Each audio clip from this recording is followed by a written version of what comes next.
আমি যখন হসপিটালে যাই তখন তারা আক্রমণাত্মক স্লোগান দিচ্ছিল।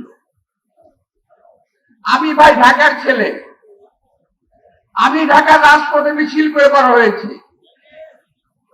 আমি ঢাকার রাজপথে আন্দোলন করে বার হয়েছি। আমার বয়সটা একটু বেশি হয়ে গেছে, শান্ত থেকেছি, নীরব থেকেছি, কিন্তু ওই মুহূর্তে যদি আমার নির্দেশনা পেত তাহলে তোমাদেরকে তুলোধনা করতে আমাদের ছেলেরা দেওয়া, কিন্তু